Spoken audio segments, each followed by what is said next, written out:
Welcome back. In this demonstration, I'd like to just go over the idea of final balance in your sculpture. Many times in class, I've said you must make sure that your sculpture is properly balanced, meaning that you have decided how you want your sculpture balanced, and you do whatever you need to do to get it balanced that way. And you're not settling for just like, well, this is going to work out.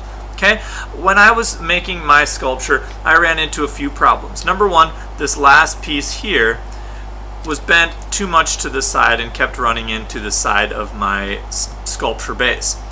That being said, I also was unable to move my sculpture around in 360 because the main fulcrum needed to be so close to this side with all the hanging pieces on because they were just too heavy to compensate for this one larger piece over here.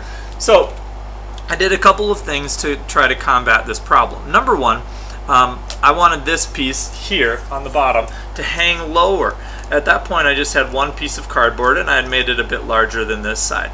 What I then did is I took just extra pieces of cardboard and glued them together. So this piece of my sculpture is actually 3 pieces of cardboard thick rather than this one, which is 1 piece thick and just a bit smaller. And what that did is it just tilted my sculpture down, and also what it did is it pulled all the rest of these into a nice line, just like I was imagining in my final drawing when I drew it out.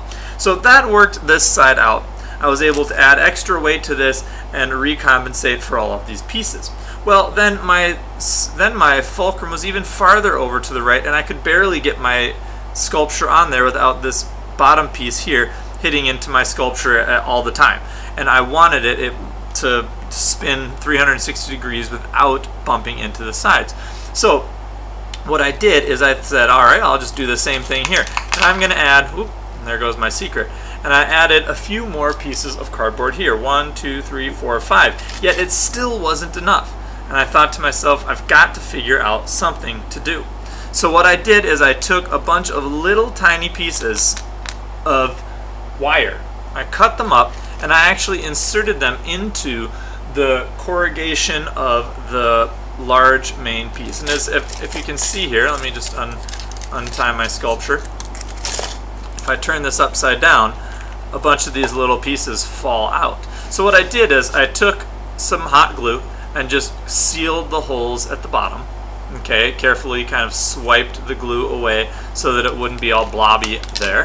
And then I just took a bunch of these pieces and started inserting them into the wiggles. Now, since I had made 5 pieces, or made my sculpture 5 pieces thick, I had plenty of options of just taking this little metal piece and inserting it into those little corrugation wiggles, so to speak. Now, what I did is, as I put these in, I would put a couple in, and then double check the weight of it, put a couple more in, check the weight of it, put a couple more in, check the weight of it, put a couple more in, and I found that by the time I was done, I had a lot of the holes quite filled up with these extra little pieces of metal. And that if you are to hold this larger piece in class, you'll feel that it is quite heavy. Now, I probably only added, 10, 15 grams of weight to this whole piece, but it's much heavier than this piece. And I was able to slowly push the fulcrum from that point to where you see it here in the picture, which is quite close. Actually, I compensated so much that this large piece started bumping into the centerpiece of my sculpture, and I needed to take a few pieces out to get it to just the right point of balance. So, in the idea of what I keep saying, properly balanced, I want you as the artist to think about your balance and think about how you want each part of this to be balanced, and use those 2 strategies or other strategies I might not have thought of yet into creating the properly balanced sculpture, meaning number 1, it can spin 360 degrees around in a circle and none of the pieces hit each other, and that it looks like your original drawing. If you wanted these pieces combed out like that, then that's what it should look like in your final example.